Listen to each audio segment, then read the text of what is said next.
How could you do this to me, John? I remember screaming those words like it was yesterday, even though more than a year has passed. I was 6 months pregnant, standing in the doorway of our living room, shaking with anger and disbelief. He just stood there, arms crossed, his expression blank, like I was the one causing a problem. That was the moment I realized that everything I thought we had built together was a lie. My name is Melissa Harper. I'm 32 years old now, and a single mother to my beautiful 1-year-old daughter, Emma. Life looks nothing like I had imagined, but in some ways it's better. A little over a year ago, I was blindsided by betrayal that shattered my world, leaving me to figure out how to move forward while preparing to welcome my little girl into the world. In the early weeks after John left, I felt like I was drowning. Every time I closed my eyes, I saw his face, heard his voice saying those awful things. I'm not attracted to you anymore, Melissa. Look at you, you've let yourself go. Those words echoed in my mind, cutting deeper every time I replayed them.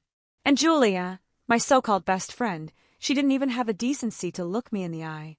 I never confronted her. I didn't see the point. I just erased her from my life like she never existed. I struggled through the rest of my pregnancy alone, emotionally and financially. John didn't just leave me, he abandoned Emma too. Not a single text. Not a dime to help. My mom tried her best to be there for me, but I could see how much it hurt her to watch me like that. I put on a brave face for everyone, but at night, when the house was silent, I cried myself to sleep. It all started when my friend Karen showed up at my door, her face pale, her expression uneasy. I knew something was wrong the second I saw her. "Melissa, I need to talk to you," she said as she stepped inside. She hesitated for a moment, as if trying to find the right words. "I saw John today. With Julia."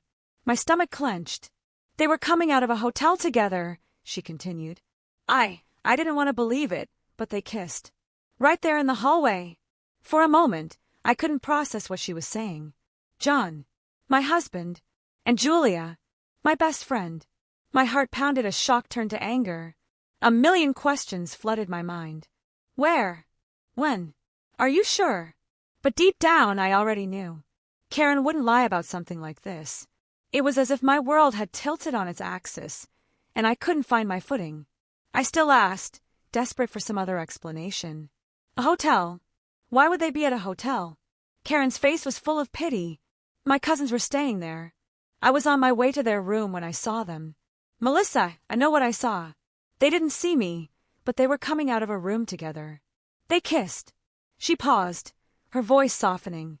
"I'm so sorry, but you needed to know."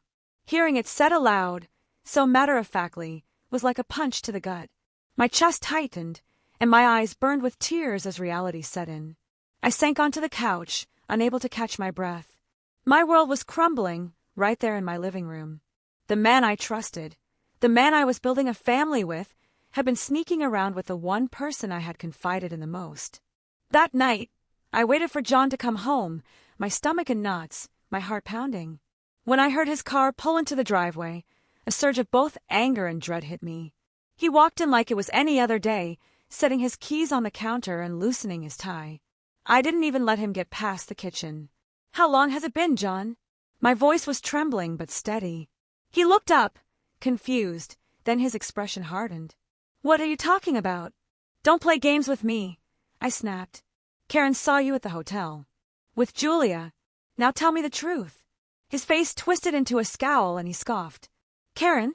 That woman's nuts. She probably misunderstood something." "Melissa, you're letting your imagination run wild." But he wouldn't meet my eyes. And that told me everything I needed to know. "Don't you dare lie to me, John," I shouted, my voice breaking. "Karen isn't crazy, and you know it. She saw you. She saw you kiss her. So don't stand there and insult my intelligence." He threw his hands up in frustration, pacing the room like he was the victim here. "Melissa, you're blowing this out of proportion," he snapped. "Karen probably saw something innocent and twisted it in her head. Julia and I are just friends." His excuses were pathetic. The more he spoke, the more guilt I saw on his face. And then, in the middle of his rambling, I felt it, a flutter in my stomach. Emma, my baby girl. As if she knew, as if she was reminding me she was there. Depending on me. For a second, The anger was replaced by a wave of sadness so heavy it nearly crushed me. How could he do this? To me. To her. I placed a hand on my belly, trying to steady myself. "Do you even care about us, John?" I asked, my voice quieter but laced with heartbreak. "Do you care about your daughter? She's in here. She can feel this. She can feel me falling apart because of you." His eyes flicked to my belly for a brief moment, but his face remained cold and unreadable. And then he said the words that made everything crystal clear. "This isn't about the baby," he said flatly. "Don't make this more dramatic than it needs to be." That was the moment I knew I was truly on my own. Tears welled up, but I refused to let them fall in front of him. "More dramatic," I repeated, my voice trembling with disbelief. "I'm 6 months pregnant, John. 6 months. And you're telling me it's not dramatic that you've been sneaking around with my best friend? That you destroyed our family before our daughter even had a chance to be born?" My heartbreak morphed into fury. I wasn't going to let him break me. He had already taken so much, but he wasn't going to take my strength. I took a deep breath. "Get out!" He opened his mouth like he wanted to argue, but something in my face must have told him I was done. Without another word, he grabbed his keys and left. And just like that, I was free. It wasn't easy. The pain didn't disappear overnight. But I had Emma, and she was worth every tear, every sleepless night, every single struggle. A year later, I look at my daughter, and I know I made it. I survived, and I am stronger than I ever thought I could be. Melissa stood in the doorway, her body shaking with a mixture of anger and heartbreak. "How could you do this to me, John?" she shouted, her voice raw with emotion.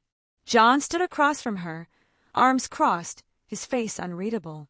"Melissa, you're blowing this out of proportion," he said, shaking his head. "Julia and it just happened, okay? I can't help how I feel. Things haven't been the same between us for a while. And honestly, look at yourself. You've changed." He gestured toward her, his words dripping with contempt. "I'm not attracted to you anymore, Melissa. I'm sorry, but it's the truth." Melissa felt as if the ground had been ripped out from beneath her. She had braced herself for excuses, for lies, but not for this level of cruelty. John scoffed, shaking his head like she was wasting his time. "God, Melissa, do you even hear yourself?" he snapped, his voice cold. "You've been nothing but a whiny, overgrown baby ever since you got pregnant. Every day it's something. Your back hurts, your feet are swollen, you're tired. I get it, you're pregnant, but you act like you're the first woman in the world to have a kid. It's pathetic." His eyes flicked over her with disgust. "And don't even get me started on how you look," he sneered. "You're massive, honestly. You're starting to look like a damn elephant waddling around here. It's embarrassing. You don't even try to look decent anymore. It's just sweatpants and your greasy hair tied up in that ugly bun. Julia, she's gorgeous. She actually takes care of herself. And she's fun to be around. You're just a moody, needy mess, and I'm tired of pretending otherwise." Melissa stood frozen, his words slicing through her like knives. The man she had trusted, the man she had built a life with, was standing in front of her, tearing her apart piece by piece. It wasn't enough that he had betrayed her, that he had thrown away their marriage for her best friend. Now, he was humiliating her, stripping her of every last bit of dignity she had left. She swallowed the lump in her throat, her voice barely a whisper. "You don't even care," she said, her eyes shining with unshed tears. "Not about me, not about Emma, not about anything we built together." John shrugged, his expression indifferent. "I've moved on, Melissa. Maybe you should too."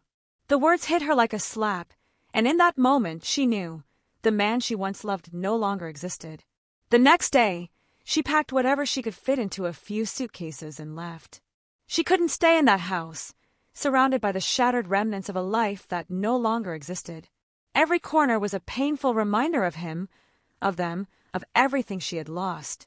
Her mother had offered weeks ago for her to stay with her during the pregnancy, and now Melissa had no choice but to accept. When she arrived at her mom's house, her mother was waiting at the door, arms open, her face lined with worry. "Oh, sweetheart," she said softly, pulling Melissa into a hug. The moment Melissa felt her mother's embrace, she broke down, sobbing into her shoulder like a child. It was the first time she had truly let herself cry since Karen had told her the truth. "It's going to be okay, Melissa," her mother whispered, holding her tightly. You and Emma are going to be okay. I'm here. We'll get through this together. For the first time in what felt like forever, Melissa felt safe. Broken, but safe. The days at her mother's house were quieter, but not easier. Her mom did everything she could to cheer her up, cooking her favorite meals, sitting with her in the evenings, talking about anything but John. But the silence was deafening when she was alone. She spent hours folding and refolding Emma's tiny clothes, staring at the nursery items she had brought with her, wondering how she was going to do this alone. Every now and then, she caught herself picking up her phone, tempted to call John, to scream at him, to demand how he could walk away so easily. But she stopped herself every time. What was the point? He had made it clear who he was and what he cared about, and it wasn't her or his daughter. So instead, she put all her focus on Emma, reminding herself that her little girl was the reason she had to stay strong. She couldn't let John destroy her. Weeks passed, and it was as if John had vanished from her life entirely. No calls, no texts, no questions about the baby, nothing. It was as if he had erased them from his world, like they had never existed to him. At first, she checked her phone obsessively, half hoping, half dreading that he might reach out. But there was nothing. Eventually, she stopped checking. I told myself it was better this way. No reminders, no lingering false hopes, just silence. But the silence was deafening. John, the man who had been such a constant presence in my life, now felt like a ghost. When I moved into my mom's house, I packed away every photo of him, every trace of the life we had built, stuffing it into a box and shoving it into the back of the closet. Yet, no matter how hard I tried to erase him, his absence echoed in every moment I was left to face alone. Months passed, each one harder than the last. Pregnancy was not kind to me. I was constantly exhausted, both physically and emotionally, and the weight of doing it all alone was suffocating. My mom was a lifesaver, but there were still nights when I cried myself to sleep, wondering how I had ended up here. The idea of bringing Emma into the world without her father, without the life I had envisioned for her, filled me with guilt. But every time I felt her move inside me, I was reminded of my purpose. She was my reason to keep going. She was the only good thing to come out of this nightmare. When Emma finally arrived, she was perfect. The moment I held her, her tiny fingers wrapping around mine, I felt an overwhelming wave of love wash over me. For the first time in months, I didn't feel broken. I felt whole. It didn't matter that John wasn't there. It didn't matter that he had chosen to walk away. In that moment, all that mattered was Emma, and she was mine. My beautiful, precious little girl. She was worth every tear, every sleepless night, every ounce of pain. The first few weeks with Emma were a whirlwind of exhaustion and joy. Between the late-night feedings and learning how to be a mother, I barely had time to think about anything else. She had the most beautiful eyes, big, bright, full of wonder, and when she looked at me, it felt like everything was going to be okay. My mom helped a lot, but I made sure to do as much as I could on my own. I wanted to prove to myself, and maybe even to John, though he was long gone, that I could do this without him. Still, there were moments when the loneliness crept in. I'd see fathers doting on their kids at the grocery store, or overhear friends talking about their partners helping with nighttime feedings, and it stung. But then I'd look at Emma, and all the sadness faded. She was my world now, and every smile she gave me, every tiny giggle, made it all worth it. I didn't need John to be happy. I had everything I needed right there in my arms. Weeks later, when life with Emma started to feel more manageable, my mom offered to watch her for a few hours so I could have some time to myself. It was the first time I had been alone since before she was born. Walking through the mall, surrounded by strangers going about their lives, reminded me that the world hadn't stopped turning, even when mine had. I wandered through a few baby stores, picking out a couple of new outfits for Emma, feeling, for the first time in a long while, a sense of normalcy. But then I heard a voice call my name. Melissa! I turned, and my heart stopped. Julia. She looked different, pale, exhausted, her eyes red and puffy. And there was no mistaking the slight swell of her stomach. Before I could react, she rushed toward me, her voice breaking. Melissa, I'm so sorry, she said, tears spilling down her cheeks as she grabbed my arm. I froze. Julia, The woman who had shattered my life stood in front of me, crying like a child. She no longer looked like the confident, manipulative person I remembered. Her shoulders were slumped, her clothes wrinkled, her hands trembling as she wiped her face. "I know I'm the last person you want to see," she sobbed. "But I need to tell you everything." I didn't respond. I just stood there, my heart pounding in my chest. "John left me," she choked out. "He lost his job a few months after we got together, and things got bad. He started gambling, drinking, and when I told him I was pregnant, he just left. He said he couldn't handle it." She covered her face, her body shaking with sobs. "I don't know what to do, Melissa. I'm so sorry for everything I did to you. You didn't deserve any of it." She broke down in the middle of the mall, people glancing at us as they walked by. But I didn't care. I couldn't move. I just stared at her, a wave of mixed emotions flooding through me. For so long, I had dreamed of a moment like this, of her realizing the pain she had caused, of her begging for forgiveness. But now that it was happening, I felt nothing. Julia kept sobbing, pleading with me. "Please, Melissa, I know I don't deserve it, but I need you to forgive me.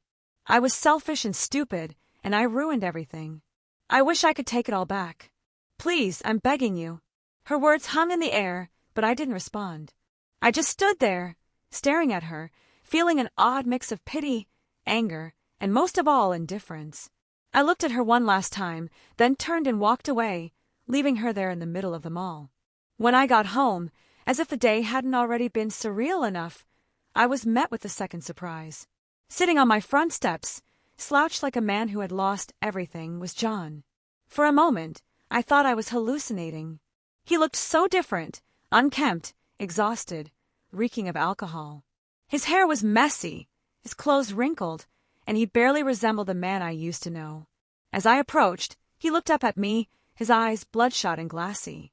"Melissa!" he muttered, struggling to stand. I stopped in my tracks, my heart hammering in my chest. I had spent so many nights wishing for closure, for answers. And now here he was. But as I looked at him, all I felt was a quiet certainty that I no longer needed either. "I needed to see you." I froze, my breath catching in my throat as a wave of anger surged through me. I couldn't believe this was happening, that after everything he'd done, he had the audacity to show up here. "What are you doing here?" I asked, my voice sharp and unforgiving. John staggered slightly, leaning against the doorframe. The stench of alcohol clung to him, thick and nauseating, hitting me before he even spoke. I'm sorry," he stammered. His bloodshot eyes glistened with unshed tears. "I love you, Melissa. I love Emma. Please, let me come back. I'll fix everything. I swear I will." His voice cracked, but all I felt was disgust. "Sorry," I repeated, my voice thick with disbelief. "You're sorry." A bitter laugh escaped my lips. "You left me, left us, without a second thought. And now you're here, reeking of whiskey, talking about love and regret." John ran a shaking hand through his unkempt hair, his shoulders slumping as if the weight of his own choices had finally caught up with him. "I know, Melissa," he whispered, his voice breaking. "I know I screwed up. I've lost everything. Emma, my job, my money.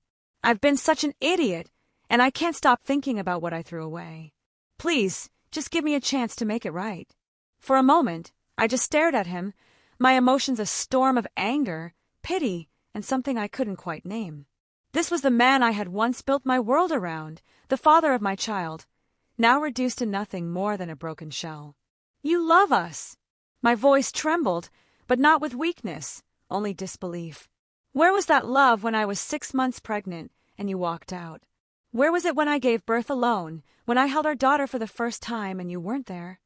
He clung to the doorframe, as if it were the only thing holding him upright. "I know," he whispered again, a tear slipping down his cheek. "I know I don't deserve anything from you. But I've changed, Melissa. I can change.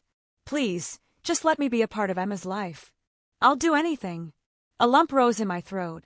A part of me wanted to believe him, to reach out and comfort the man I had once loved so deeply. But then I remembered every sleepless night, every silent tear, every moment of loneliness when I had no choice but to be strong. "No, no, John," I said, my voice steady. You're not a part of my life anymore. Emma and I, we're better off without you. You made your choice. Now live with it." His sobs were quiet but raw, and for a fleeting moment, I felt sorry for him. But I knew better now. I stepped past him, unlocked the door, and closed it behind me, shutting him out forever. Inside, I leaned against the door, exhaling shakily as the weight of the day settled over me. John and Julia. In one day, both people who had shattered my world had come crawling back, ruined by the same selfishness and deceit that had torn me apart over a year ago. And yet, I hadn't lifted a finger for karma to catch up with them. They had done it to themselves. I climbed the stairs quietly and peeked into Emma's room. She was fast asleep, her tiny face peaceful in the soft glow of the nightlight. Leaning down, I kissed her forehead, feeling a surge of love so powerful it left me breathless. This was my life now, and it was going to be beautiful.